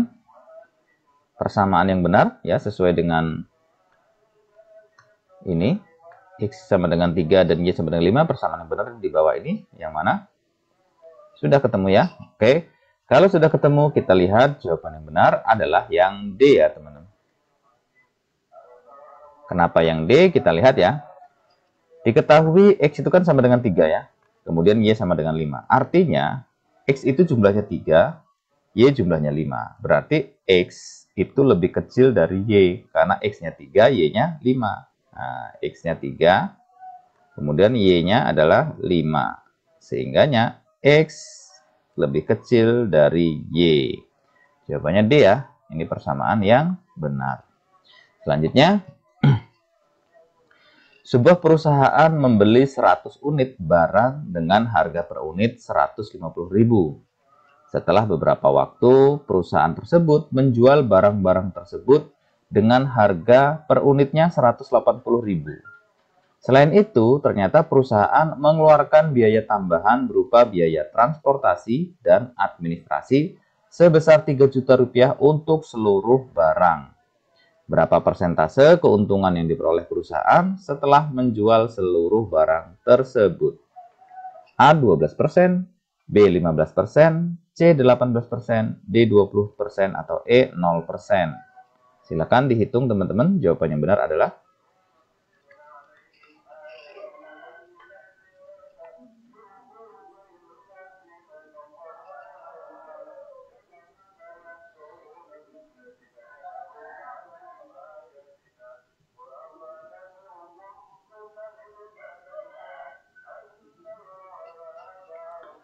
Oke, sudah dihitung teman-teman? Sudah ketemu ya? Kalau sudah ketemu, kita lihat jawaban yang benar itu adalah yang E ya. Nah, jadi keuntungannya itu adalah yang E. Kenapa yang E? Kita lihat pembahasannya. Modal awal ya atau yang dikeluarkan awal itu adalah 150.000 dikali 100 unit ya. Jadi dengan harga ya dia membeli 100 unit ini barang teman-teman dengan harga 150 ya. Nah, berarti ini 150.000 harganya dibeli 100 unit. Sehingga dia mengeluarkan yang pertama adalah 15 juta ya. Terus kemudian selanjutnya setelah beberapa waktu perusahaan tersebut menjual barang-barang per unitnya 180.000 ya, dijual per unitnya 180.000. Berarti kalau dikali 100 unit dapatnya adalah 18 juta ya. Nah, 18 juta. Oke. Selanjutnya, perusahaan mengeluarkan biaya tambahan berupa biaya transportasi dan administrasi 3 juta. Nah, artinya mengeluarkan uang lagi ya. Jadi biaya pengeluaran di sini teman-teman adalah 3 juta ya. Sehingga keuntungannya adalah 18 juta dikurang 15 juta. Nah, ini penjualan tadi ya. Dia menjual 18 juta karena modal awal itu 15 juta. Ya kan? Kemudian dikurang 3 juta. 3 juta ini merupakan pengeluaran biaya administrasi yang transportasi tadi ya. Ya kan? Di 18 juta ini adalah hasil penjualan. 15 juta ini modal ya. Modal untuk membeli barang pertama tadi. 3 juta adalah biaya administrasi. Sehingganya diperoleh 15 juta ya. Jadi kalau kita ngitung persentasenya adalah modalnya 15 juta ya, karena tadi 150.000 membeli 100 unit ya, sehingganya 15 juta. Kemudian pendapatannya 15 juta juga.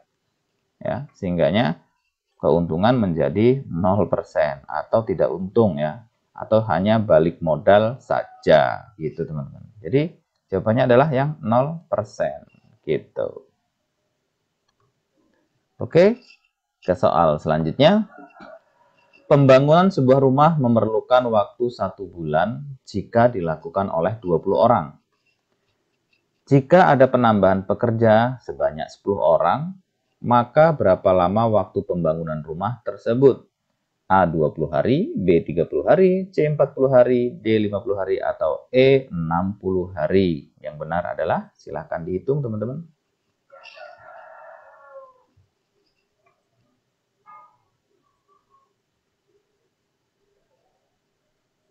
Nah, ini membangun rumah teman-teman. Kalau dia 20 orang diselesaikan sebulan. Nah, ternyata kalau ditambah 10 orang lagi, nah itu berapa hari, ya kan? Karena kalau hanya 20 orang itu 30 hari selesainya. Nah, ternyata kalau misalnya 30 orang, nah itu berapa hari? Kalau 20 orang 30 hari, berarti kalau 30 orang berapa hari? Nah, itu yang ditanya.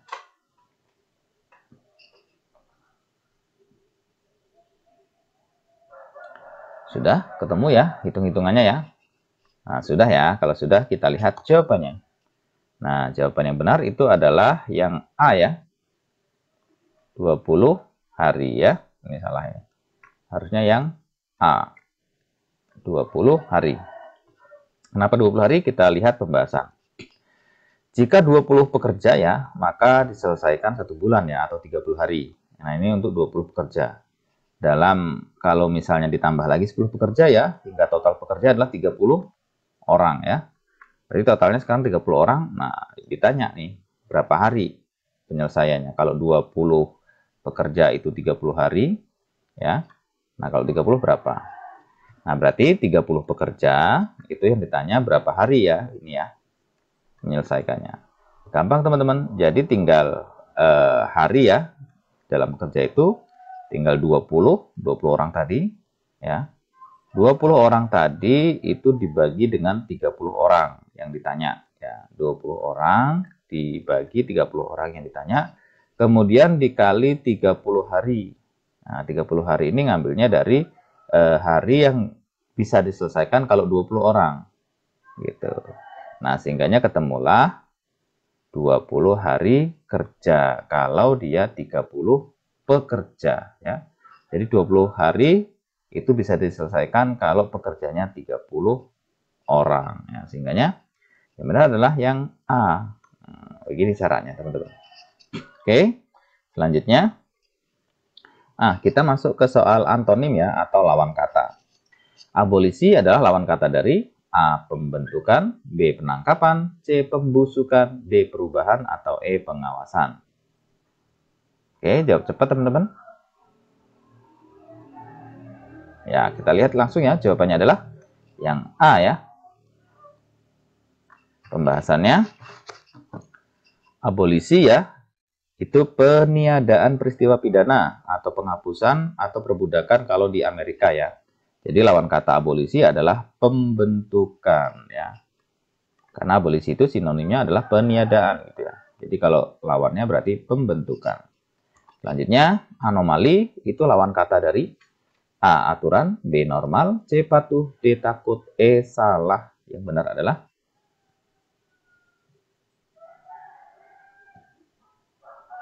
sudah ya. Kita jawab cepat. Kita jawab cepat, yang jawabannya yang benar itu adalah yang B ya, normal. Kita lihat pembahasan ya.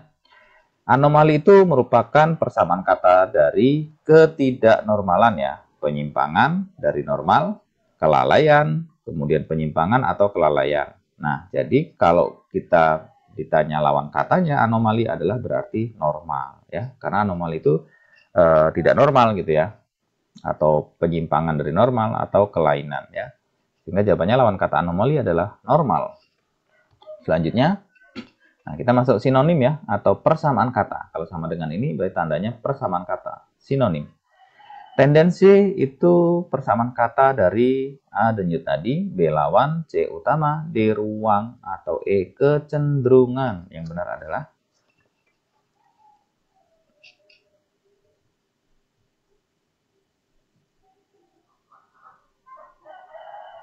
Oke, kita jawab cepat teman-teman ya. Jawaban yang benar adalah yang E ya. Kenapa yang E? Kita lihat pembahasannya. Tendensi itu adalah kecenderungan ya, atau kecondongan pada suatu hal ya. Sehingga persamaan kata tendensi adalah kecenderungan ya. E.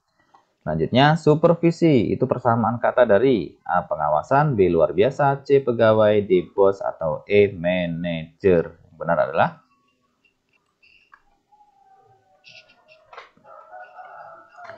Oke, kita jawab cepat. Yang benar itu adalah yang A ya, teman-teman. Kita lihat pembahasannya. Supervisi itu sama dengan adalah pengawasan utama ya, atau pengontrolan tertinggi atau penyeliaan ya. Jadi supervisi adalah pengawasan. Selanjutnya sporadis. Nah, sporadis ini persamaan kata dari A rapat, B subur, C banyak, D jarang, atau E rusak.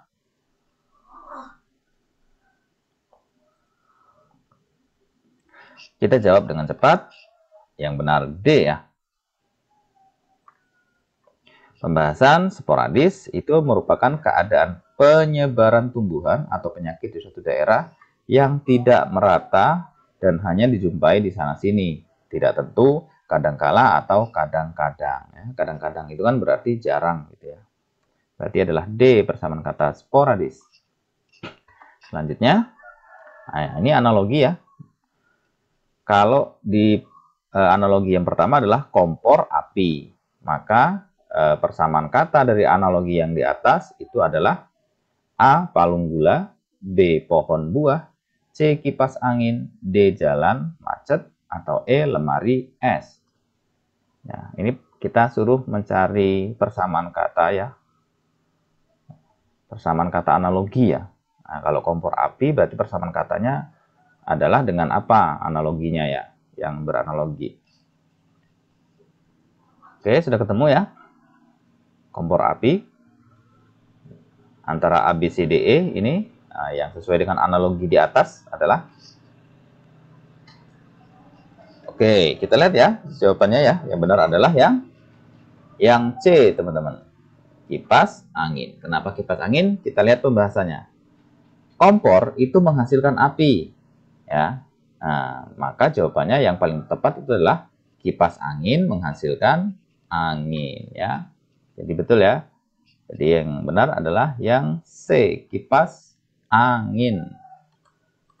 Selanjutnya masih analogi ya persamaan kata. Suhu Celcius. Nah, itu analogi persamaan katanya. A. termosuhu, B. api kebakaran, C. banjir air, D. gempa Richter, atau E. dosis obat. Nah, dari jawaban-jawaban ini yang analoginya sama dengan yang di atas adalah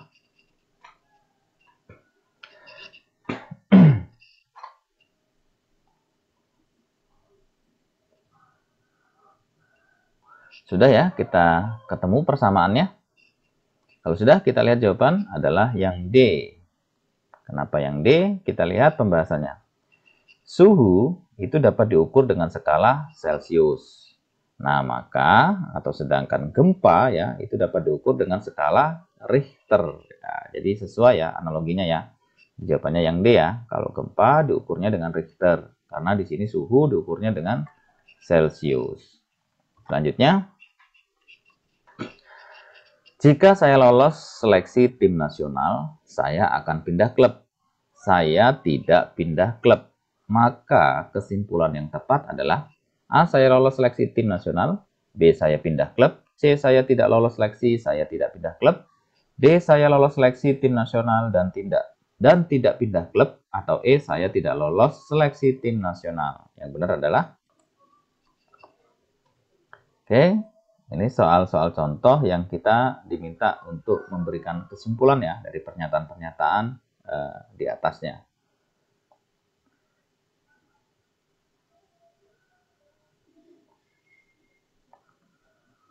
Sudah ketemu ya, gampang ini ya. Nah, kalau saya ingatkan seperti ini ya. P adalah Q, maka R adalah kurang lebih seperti itulah. Atau P sama dengan Q, kalau dia bukan P maka dia sama dengan bukan Q, gitu berarti kan. Sudah ketemu ya? Kalau sudah ketemu jawabannya, kita lihat pembahasannya ya. Jadi jawaban yang benar itu adalah yang E. Kenapa yang E, teman-teman? Kita lihat pembahasan. P1 ya, kita anggap aja P1 itu adalah kalimat jika saya lolos seleksi tim nasional, ya, itu adalah P, maka, ini maka saya akan pindah ke klub, berarti Q. Nah, berarti kan P1, ya teman-teman, berarti P1 itu sama dengan jika P, maka Q. Nah, ini P1-nya, ya ini P1. Pernyataan 1, ini ya. P ini kalimat ini. Jika saya lolos ya seleksi tim nasional, ini adalah P, maka saya ini adalah Q ya. Saya akan pindah ke klub. Ya, ini pernyataan yang pertama. Nah, kita masuk ke pernyataan kedua. Nah, pernyataan kedua sudah muncul satu kalimat ya. Yaitu saya tidak pindah klub. Nah, ini ya. Berarti ini tidak Q ya. karena ini merupakan kesimpulan. Berarti P2-nya teman-teman di sini. P2-nya ya, itu sama dengan yang pertama adalah tidak key. Ya, nih. Saya tidak pindah klub, berarti kan tidak key ya, karena ada kalimat tidaknya. Nah, sedangkan di sini key-nya adalah saya akan pindah klub. Ya, di sini pernyataan P2 saya tidak pindah klub. Jadi sehingganya dia tidak key. Maka yang benar kalau dia tidak key berarti di sini kesimpulannya dia harus tidak juga. Berarti tidak P. Nah, tidak P ini kalau kita kembalikan ke P ya. Nah, P itu kan jika saya lolos seleksi tim nasional, itu adalah pernyataan P. Tadi kalau tidak P, saya tidak lolos tim nasional. Ya, ditambahin kalimat negatif ya. Nah, kalau dia negasi P ya, ini negasi P. Tidak, ini negasi Q adalah tidak. Berarti di sini negasi P ini merupakan adalah saya, ini ya. Jadi negasi P itu merupakan di sini saya tidak lolos timnas ya. Nah, saya tidak lolos timnas. Nah, negasi P-nya, karena negasi Q-nya sudah ketahuan, tinggal kita lihat negasi P-nya. Gitu. Sehingga jawabannya yang benar adalah yang E, teman-teman ya. Jadi saya tidak lolos seleksi timnas. Oke? Paham ya teman-teman ini ya, P1 dan P2 ini? Kalau paham, kita ke soal selanjutnya. Andi, Anton, dan Intan adalah saudara. Usia Andi terpaut 1 bulan dengan Intan. Andi memanggil ayah Intan dengan sebutan paman. Intan juga memanggil ayah Andi dengan sebutan paman. Anton adalah saudara Andi dan lebih tua dari Andi tetapi tidak lebih tua dari Intan. Ya, berarti dia tidak lebih tua dari Intan tapi lebih tua dari Anton. Jadi kesimpulannya adalah A. Andi lebih tua dari Intan. B. Intan paling muda. C. Anton dan Andi saudara kembar dan lebih muda dari Intan. D. Intan seumuran dengan Andi. E. Anton lebih tua dari Intan dan lebih muda dari Andi. Yang benar adalah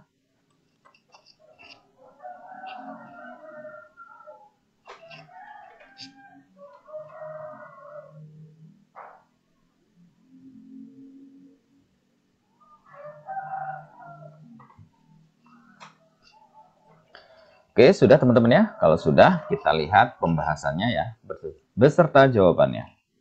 Jadi jawaban yang benar adalah C ya. Nah, ini jawaban yang paling masuk akal C ini. Kenapa masuk akal? Kita lihat ya.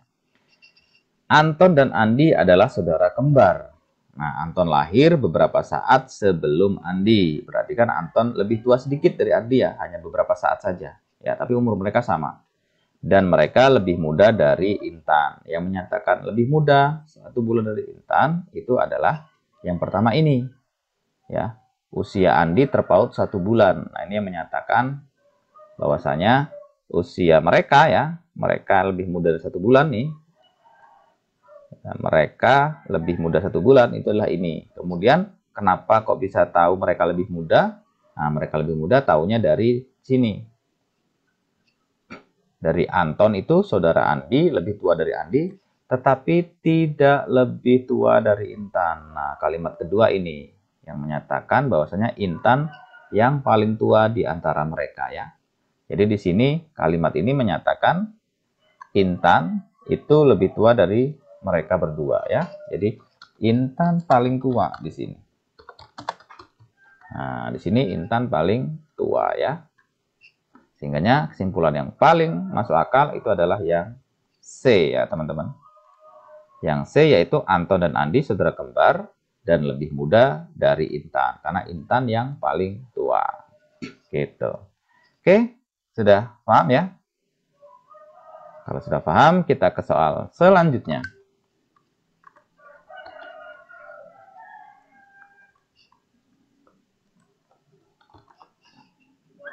Oke. Berat badan Adinda lebih besar Dini, tetapi lebih rendah dari Ulfa. Berat badan Ulfa lebih besar dari Pandu. tetapi tidak lebih besar dari Dewi. Berat badan Pandu lebih besar dari Adinda.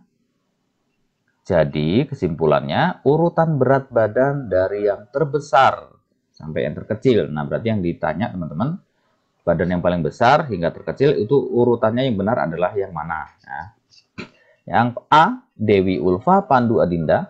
B, Ulfa Pandu Dewi Dini Adinda. C, Dini Adinda Pandu Dewi Ulfa. D, Adinda Dini Dewi Pandu Ulfa. Atau E, Ulfa Pandu Dini Dewi Adinda. Yang benar adalah yang. Nah, teman-teman bisa mencari satu saja sebenarnya ya, yaitu siapa badannya yang paling besar gitu. Nah, kalau sudah ketemu siapa yang paling besar, nah, nanti kita bisa pakai mekanisme eliminasi ya. Karena di sini ininya beda-beda nih. Awalnya nih, ini Dewi, ini Ulfa, ini Dini, ini Adinda. Nah, cuma dua ini aja yang sama, E sama B. Nanti kalau ketemu siapa yang paling besar, nah, tinggal dilihat awalnya ini siapa gitu. Jadi yang lain dieliminasi gitu ya. Sudah ketemu urutannya dari besar terkecil? Ya, kita lihat ya pembahasan. Jadi jawaban yang benar itu adalah yang A, teman-teman. Badan yang paling besar itu adalah Dewi. Nah, sebenarnya kalau kita sudah tahu badan paling besar Dewi, kita sudah bisa dibilang bisa mengeliminasi yang lainnya. Ini Ulfa ya, udah kita eliminasi ya. Kemudian Dini kita eliminasi, Adinda kita eliminasi, ya, gini aja yang cepat cara jawabnya. Nah, Ulfa kita eliminasi. Karena dari semua ini yang paling besar badannya adalah Dewi, gitu ya. Dari sini aja kita sudah bisa melihat jawaban yang benar adalah yang A. Tapi kita lihat caranya ya untuk menghitung detailnya ya. Di sini kan menyebutkan bahwasanya Adinda itu lebih besar dari Dini ya. Nah, tetapi Adinda itu ya, Adinda ini dia kurang dari Ulfa. Tapi Ulfa lebih besar dari Pandu. Kemudian Ulfa dia kurang dari Dewi ya. Pandu lebih besar dari Adinda. Jadi yang benar yang paling besar itu adalah ini. Nah, Dewi ya. Dewi baru Ulfa. Gitu. Kita lihat ya. Jadi urutannya itu pertama Dewi, Ulfa, Pandu, Adinda dan Dini gitu. Nah, kalau kita sudah ketemu yang pertama yang paling besar, Dewi, itu udah selesai ya. Ya, langsung kita pilih ini jawabannya. Gitu teman-teman. Tapi bolehlah sampai melihat kedua ini ya, Ulfa apakah betul ini badannya besar kedua gitu. Tapi saya rasa betul gitu kan. Karena di sini tidak ada Dewi lagi gitu, sehingga nggak perlu melihat yang kedua gitu ya. Nah, sehingga jawabannya benar itu adalah yang A ya teman-teman. Oke, paham ya? Oke, selanjutnya, suatu kelompok belajar mempunyai anggota 7 orang. Jika setiap belajar semua anggota kelompok duduk dengan posisi melingkar, banyaknya cara untuk mengatur posisi duduk anggota kelompok tersebut adalah A. 720, B. 1440, C. 2520, D. 5040, atau E. 5420. Yang benar adalah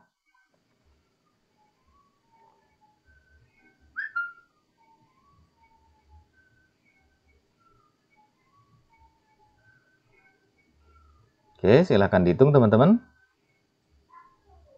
Mudah ya. Nah, dari 7 orang itu yang ditanya posisi duduk melingkar ya. Nah, itu berapa cara banyaknya ya. Jadi banyaknya cara untuk mengatur posisi duduk anggota tersebut melingkar itu berapa? Sudah ya? Kalau sudah, kita lihat jawaban yang benar itu adalah yang A ya teman-teman. Kenapa yang A? Kita lihat caranya. Jadi kalau misalnya ketemu soal yang seperti ini ya, duduk melingkar, itu kita menggunakan rumus permutasi siklik ya.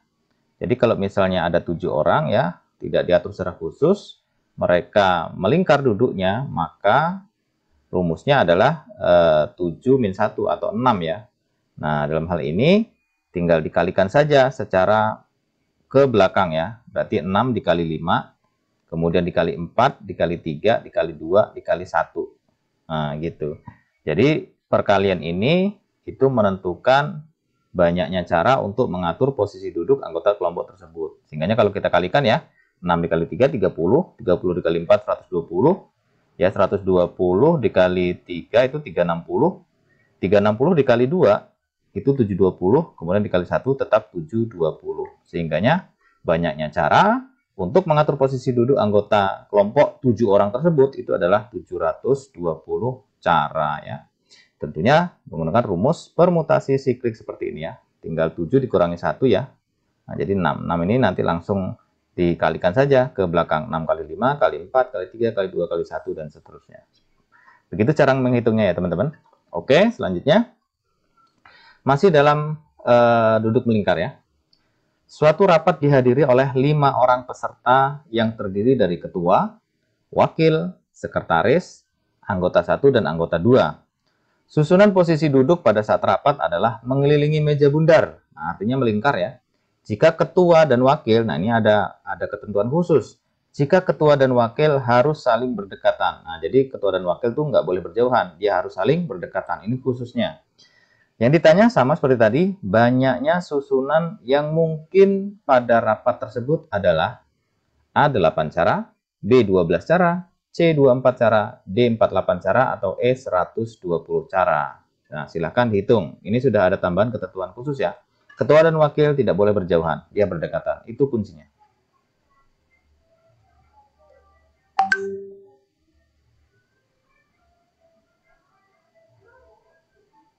Silahkan dihitung teman-teman. Masih menggunakan rumus siklik ya, permutasi siklik seperti tadi.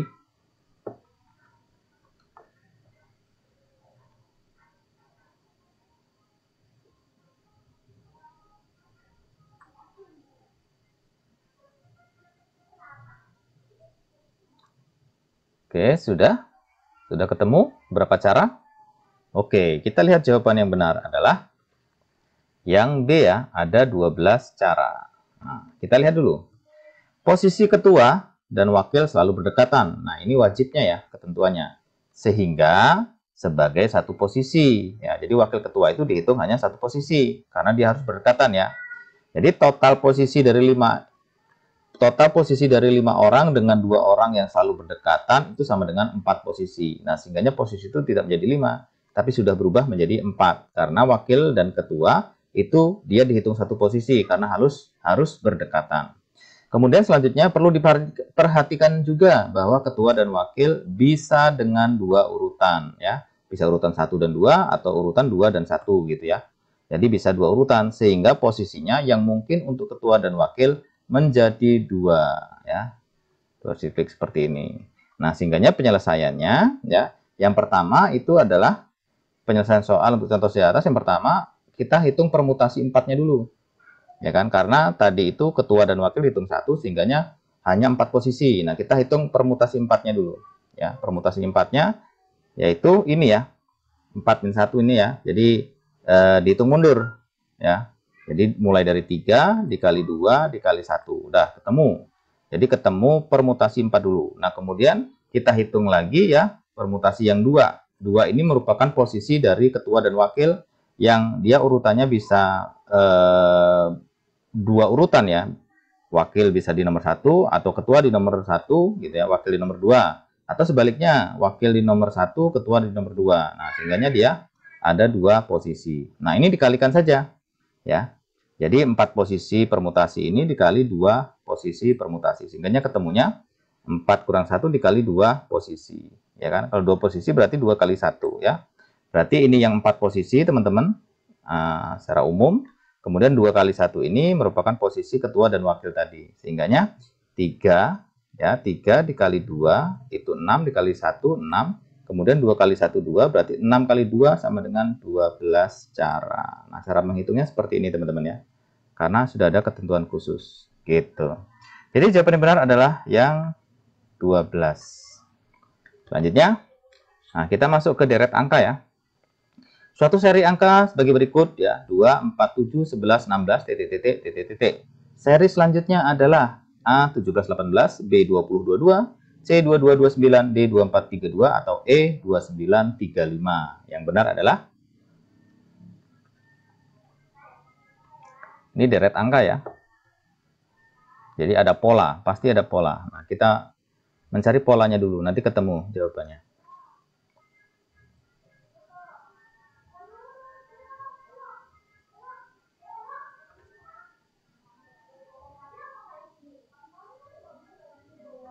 Sudah ketemu polanya, teman-teman? Kalau sudah, kita lihat jawaban yang benar itu adalah yang C ya. 22 dan 29. Kita lihat pembahasannya. Polanya adalah ditambah 2, ditambah 3, ditambah 4, tambah 5, tambah 6, tambah 7. Nah, berarti dimulai dari 2, 3, 4, 5, 6, 7. Berarti begini. 2 ke 4 ini ya, itu berarti ditambah 2. Ya kan? 2 ke 4 ditambah 2, ya kan? 4 ke 7 berarti dia ditambah 3, ya kan? 4 tambah 3 kan 7, ya kan? 7 ke 11 ya, itu berarti ditambah 4. 7 tambah 4 kan 11. Nah, berarti 11 ke 16 itu ditambah 5 ya. 11 tambah 5 kan 16. Berarti di sini teman-teman dia harus ditambah 6 ya. Berarti 16 tambah 6 sama dengan adalah 22 ya.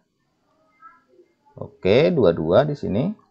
Nah, kemudian ini harus ditambah 7 ya kan, karena dia polanya 2, 3, 4, 5, 6, 7 ya, urutan dia polanya. Berarti 22 tambah 7 sama dengan 229 ya.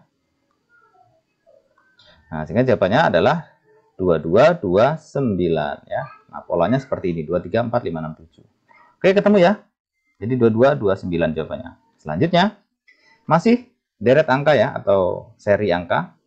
Jadi suatu seri angka sebagai berikut ya, 1, 37, 13, 21. Jadi seri selanjutnya adalah A25, B28, C31, D35, atau E45.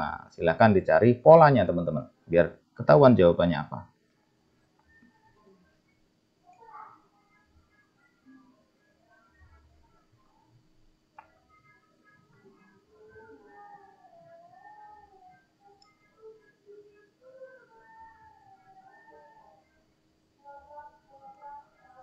Sudah teman-teman? Sudah ketemu polanya? Kalau sudah ketemu polanya, kita jawab.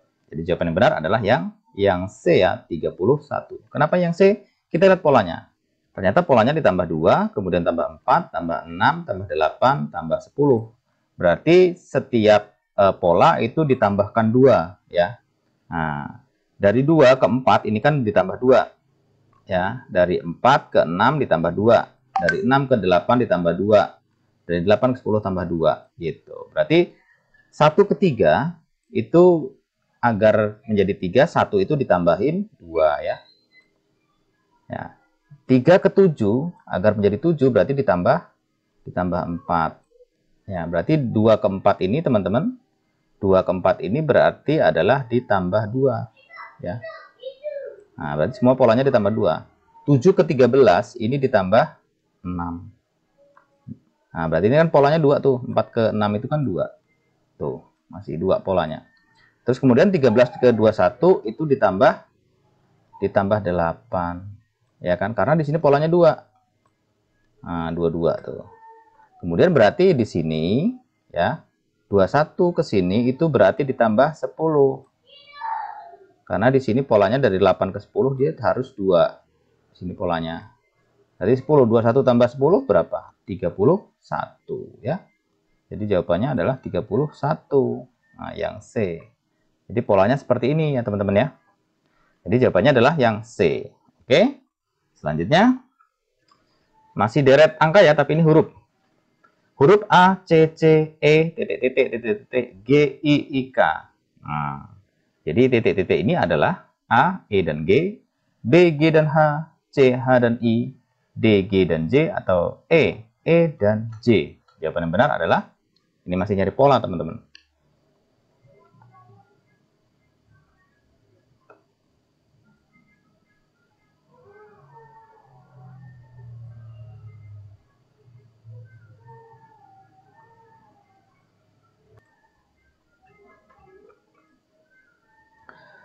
Sudah ketemu polanya teman-teman? Kalau sudah ketemu polanya, kita jawab ya. Jawaban yang benar itu adalah yang A ya. E dan G. Kenapa E dan G? Kita lihat pembahasannya. Di sini pembahasannya ya, polanya seperti ini. Huruf kedua itu dihilangkan, kemudian huruf selanjutnya diulang. Nah, jadi berarti A ke C ini berarti ada yang dihilangkan, yaitu huruf B. Huruf B dihilangkan ya. Nah, seperti ini nih. Huruf kedua dihilangkan, ya teman-teman, dihilangkan. Huruf selanjutnya diulang. Berarti yang B dihilangkan, kemudian C-nya diulang. Nah, berarti C diulang. Nah, habis C ke E itu kan ada yang dihilangkan lagi ya, yaitu huruf apa? Huruf D. Huruf D dihilangkan. Ya. Huruf D dihilangkan sehingganya dia langsung C ke E. Berarti kalau sudah E berarti di sininya harus E karena diulang 2 kali. Ya, polanya seperti ini nih. Ada yang dihilangkan 1, kemudian selanjutnya diulang 2 kali. Nah, habis E itu harus ada yang dihilangkan lagi. Habis E apa? Habis E adalah F. Berarti di sini itu adalah F yang dihilangkan ya. F berarti di sini harusnya G ya. Polanya G, F-nya dihilangkan ya. Jadi satu huruf dihilangkan, kemudian huruf selanjutnya diulang 2 kali. Ini dihilangkan lagi ya, yang D ini, kemudian E-nya diulang 2 kali, terus kemudian F-nya dihilangkan ya, kemudian G-nya diulang 2 kali. Terus ya, seterusnya. Jadi jawabannya adalah E dan G ya. Itu polanya seperti itu. Jadi jawabannya adalah E dan G.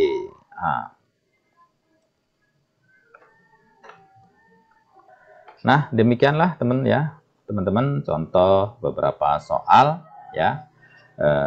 Sebagian adalah soal-soal TIU ya, tes intelijensi umum yang bakal keluar di soal-soal kompetensi teknis di P3K juga ya. Jadi teman-teman belajar juga yang teman-teman P3K ya, belajar juga TIU untuk masalah bagaimana yang sudah kita simulasikan tadi ya. Nah, itu dipelajari, itu kurang lebih bentuk soalnya akan seperti itu. Walaupun soalnya nggak sama, tapi bentuknya minimal seperti itu. Nah, pada akhirnya teman-teman, hasil yang baik itu dikarenakan usaha yang baik. Semoga sukses ya. Terima kasih dan sampai jumpa di pembahasan soal berikutnya. Assalamualaikum warahmatullahi wabarakatuh. Salam.